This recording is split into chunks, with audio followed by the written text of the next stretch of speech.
Actually ತುಂಬ ಖುಷಿ ಆಗ್ತಾ ಇದೆ ನಾನು ಇಲ್ಲಿ ಬಂದಿರೋದ್ರಿಂದ.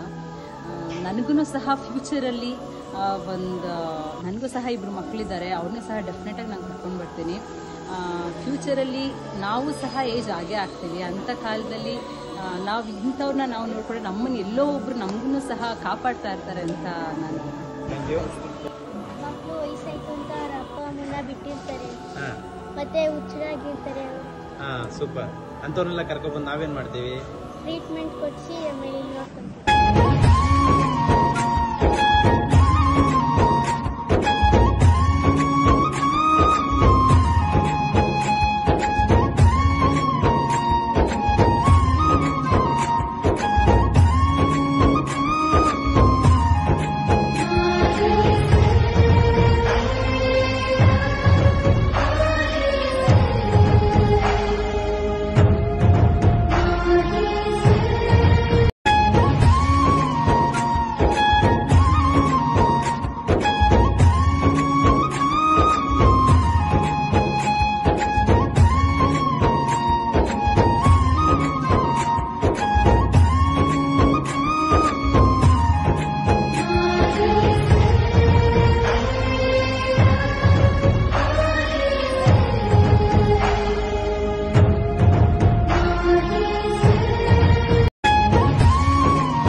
ಮಕ್ಕಳು ವಯಸ್ಸಾಯ್ತು ಅಂತ ಅವ್ರ ಅಪ್ಪ ಅಮ್ಮನ್ನ ಬಿಟ್ಟಿರ್ತಾರೆ, ಮತ್ತೆ ಹುಚ್ಚರಾಗಿರ್ತಾರೆ ಅವರು.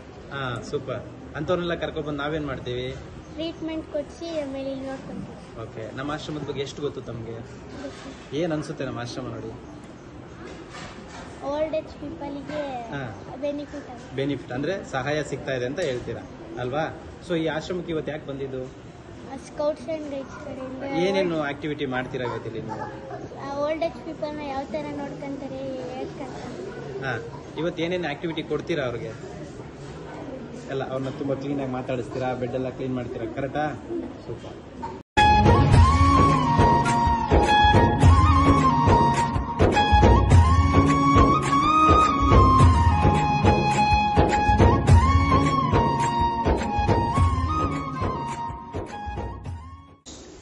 ಸ್ನೇಹಿತರೆ ನಮಸ್ಕಾರ, ನಾನು ನಿಮ್ಮ ಪ್ರೀತಿಯ ಜನಸ್ನೇಹಿ ಯೋಗೇಶ್. ಇವತ್ತು ವಿಶೇಷವಾಗಿ ನಮ್ಮ ಒಂದು ಜನಸ್ನೇಹಿ ನಿರಾಶ್ರಿತರ ಆಶ್ರಮದಲ್ಲಿರ್ತಕ್ಕಂಥ ದೇವರ ಮಕ್ಕಳನ್ನ ನೋಡಿ ಅವರ ಆಶೀರ್ವಾದ ಪಡೆಯಲಿಕ್ಕೆ ಜ್ಞಾನಗಂಗಾ ಇಂಟರ್ನ್ಯಾಷನಲ್ ಸ್ಕೂಲಿಂದ ಸಾಕಷ್ಟು ಜನ ಮಕ್ಕಳನ್ನ ಕರ್ಕೊಂಡು ಬಂದಿದ್ದಾರೆ. ತುಂಬಾ ಖುಷಿ ಆಗುತ್ತೆ. ಇವತ್ತಿನ ಕಾಲದಲ್ಲಿ ಶಾಲೆಗಳ ಮಕ್ಕಳನ್ನ ಪಿಕ್ನಿಕ್ ಅಂತ ಹೇಳ್ಬಿಟ್ಟು ಮಾಲ್ಗಳಿಗೆ ಅಥವಾ ಝೂಗೆ ಮತ್ತೆ ಇನ್ನೂ ಅನೇಕ ಕಡೆ ಕರ್ಕೊಂಡು ಹೋಗೋದನ್ನ ನಾವು ನೋಡಿದೀವಿ. ಆದ್ರೆ ವಿಶೇಷವಾಗಿ ಆಶ್ರಮಗಳಿಗೆ ಕರ್ಕೊಂಡು ಬರ್ತಾ ಇರೋದು ಬಹಳ ಸಂತೋಷ ಆಗ್ತಾ ಇದೆ.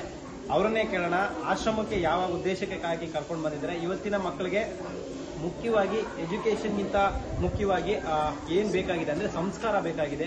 ಅದು ಆಶ್ರಮದಲ್ಲಿ ಸಿಗುತ್ತಾ ಸಿಗಲ್ವಾ? ಅವ್ರ ಬಾಯಲ್ಲೇ ಕೇಳೋಣ. ಮೊದಲನೇದಾಗಿ ನಮಸ್ಕಾರ ಬಂದಿದ್ದಕ್ಕೆ ಎಲ್ರಿಗೂ. ನಮ್ಮ ಒಂದು ಆಶ್ರಮದ ಬಗ್ಗೆ ತಾವೇನ್ ಹೇಳಕ್ ಇಷ್ಟಪಡ್ತೀರಾ? ಸರ್, ನಾನು ರೇಷ್ಮಾ ಅಂತೇಳಿ ಹೇಳಿ ಜ್ಞಾನಗಂಗಾ ಇಂಟರ್ನ್ಯಾಷನಲ್ ಸ್ಕೂಲಲ್ಲಿ ಅಸಿಸ್ಟೆಂಟ್ ಟೀಚರ್ ಆಗಿ ಸೇವೆ ಸಲ್ಲಿಸ್ತಾ ಇದ್ದೇನೆ. ನಾವು ಸ್ಕೌಟ್ಸ್ ಗೈಡ್ಸ್ ವಿಂಗ್ಸ್ ಮಕ್ಕಳನ್ನು ಇವತ್ತಿಲ್ಲಿ ಕರ್ಕೊಂಡು ಬಂದಿದ್ದೇವೆ. ಈ ಸ್ಕೌಟ್ಸ್ ಗೈಡ್ಸ್ ವಿಂಗ್ಸ್ನ ಮೇಯ್ನ್ ಥೀಮ್ ಏನಂತೇಳಿ ಹೇಳಿದರೆ ಪರೋಪಕಾರ, ಸೇವೆ ಇದೇ ಆಗಿರುತ್ತೆ. ಸೊ ಹಾಗಾಗಿ ನಮಗೆ ಮೊದಲಿಗೆ ನೆನಪಿಗೆ ಬಂದದ್ದು ಜನಸ್ನೇಹಿ ಆಶ್ರಮ. ಅಂದರೆ ಮಕ್ಕಳಿಗೆ ಒಂದೇನಾದರೂ ಅವರಿಂದ ಆದಂತಹ ಸಹಾಯ ಇಲ್ಲಿನ ವೃದ್ಧರಿಗೆ ಮಾಡ್ಬೋದು ಅಂತ. ಯಾಕಂತ ಹೇಳಿದರೆ ಇವಾಗ ಕೂಡು ಕುಟುಂಬ ಕಣ್ಮರೆ ಆಗ್ತಿದ್ದಂತೆ ಇವಾಗ ಏನಾಗಿದೆ ಅಂತೇಳಿ ಹೇಳಿದರೆ ಮಕ್ಕಳಿಗೆ ಹಿರಿಯರ ಬಗ್ಗೆ ಇರುವಂತಹ ಗೌರವ ಎಲ್ಲ ಒಂದು ಮಾಯ ಆಗ್ತಾ ಇದೆ. ಸೊ ಅದಕ್ಕೋಸ್ಕರ ನಾವು ಹೇಗೆ ನಮ್ಮ ತಂದೆ ತಾಯಿಯರನ್ನು ಮುಂದಕ್ಕೆ ಆ ಮಕ್ಕಳು ಹೇಗೆ ನೋಡ್ಕೋಬೇಕು, ಅವರ ಅಜ್ಜಿಯರನ್ನು ಹೇಗೆ ನೋಡ್ಕೋಬೇಕು ಅನ್ನೋ ಉದ್ದೇಶದಿಂದ ನಾವಿಲ್ಲಿ ನಮ್ಮ ಮಕ್ಕಳನ್ನು ಕರ್ಕೊಂಡು ಬಂದಿದ್ದೇವೆ. ಅವರ ಕೈಲಾದ ಮಟ್ಟಿಗೆ ಅವರು ಅವರ ಸೇವೆಯನ್ನು ಮಾಡಲಿಕ್ಕಿದ್ದಾರೆ ಇವತ್ತು. ವಿಶೇಷವಾಗಿ ಯಾವ ಅಂದ್ರೆ ಏನ್ ಕಲ್ಸೋದಕ್ಕಾಗಿ ಅಥವಾ ಏನ್ ತಿಳಿಸೋದಕ್ಕಾಗಿ ಕರ್ಕೊಂಡು ಬಂದಿದ್ದಾರೆ? ವಿಶೇಷವಾಗಿ ಸಹಕಾರ ಮನೋಭಾವ, ಸೇವೆಯನ್ನ ಸಲ್ಲಿಸುವಂತಹ ಮನೋಭಾವ ಬರಬೇಕು. ಮತ್ತೆ ತಂದೆ ತಾಯಿಯನ್ನ ಈಚೆ ಎಲ್ಲೋ ಬಿಡದೇನೆ ಅವರು ಬೆಳೆದಂತಹ ಸಂದರ್ಭದಲ್ಲಿ ಅವ್ರ ತಂದೆ ತಾಯಿಗಳನ್ನ ಪ್ರೊಟೆಕ್ಟ್ ಮಾಡೋದಾಗ್ಲಿ ಅಥವಾ ಅಜ್ಜಿ ತಾತಂದ್ರ ಪ್ರೊಟೆಕ್ಟ್ ಮಾಡೋದಾಗ್ಲಿ, ಆ ಥರದ್ದು ಒಳ್ಳೆ ಗುಣಗಳನ್ನ ಈಗಲಿಂದನೇ ನಾವು ಸ್ಕೂಲಲ್ಲಿ ಹೇಳ್ಕೊಟ್ರೆ ಮುಂದೆ ಭವಿಷ್ಯದಲ್ಲಿ ಅವರು ರೂಢಿಸ್ಕೊಳ್ತಾರೆ ಅನ್ನುವಂತಹ ಒಂದು ಉದ್ದೇಶದಿಂದ ಮಕ್ಕಳನ್ನ ಕರ್ಕೊಂಡು ಬಂದಿದ್ದೀವಿ. ಹೇಗಿದೆ ನಮ್ಮ ನಮ್ಮ ಆಶ್ರಮ? ಖಂಡಿತ ಚೆನ್ನಾಗಿದೆ ಸರ್. ಬೇರೆ ಶಾಲಾ ಮಕ್ಕಳಿಗೆ ಏನು ಹೇಳಕ್ಕೆ ಇಷ್ಟಪಡ್ತೀರಾ? ಬೇರೆ ಶಾಲೆ ಮಕ್ಕಳಿಗೆ ಏನು ಹೇಳಬೇಕು ಅಂತ ಹೇಳಿದ್ರೆ, ನೀವು ಕೂಡ ಬನ್ನಿ, ಇಂತಹ ಒಂದು ದೇವ್ರ ಮಕ್ಕಳನ್ನ ನೋಡಿ ಅವ್ರಿಗೂ ಕೂಡ ಕೈಲಾದಷ್ಟು ಸಹಾಯವನ್ನ ಮಾಡಿ ಅಂತ ಹೇಳಿ ಇಷ್ಟ. ಎಲ್ಲರೂ ರೆಡಿನಾ? ಮಗ್ಗೆ ಕುಡಿಯೋಣ ಫಸ್ಟ್ ಎನರ್ಜಿಗೆ. ಬಿಸಿಲು ಜಾಸ್ತಿ ಇದೆ, ಮಗ್ಗೆ ಕುಡಿದು ಕೆಲಸ ಶುರು ಮಾಡೋಣ, ಸರಿನಾ? ರೆಡಿ.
ನನ್ನ ಹೆಸರು ಬಾಗು ಅಂತ. ಚೆನ್ನಾಗಿ ಓದ್ಬೇಕು, ನೀವು ಹ್ಯಾಂಗೆ ಬರಬೇಕು.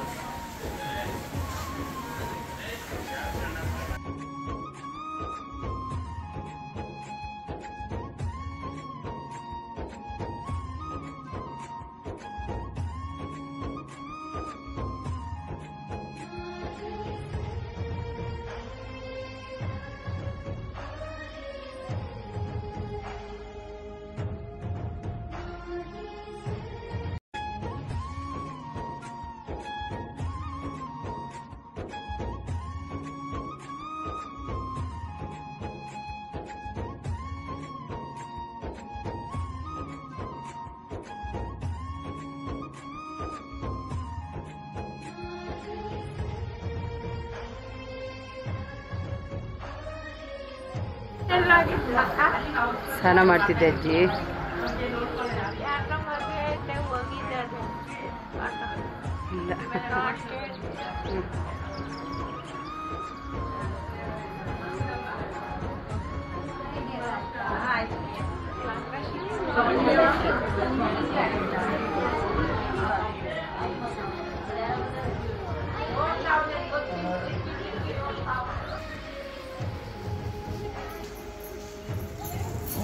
ಅಲ್ಲೇರ ಏನು ಮಾಡೋದು.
ಹೋಗ್ಬೋದು.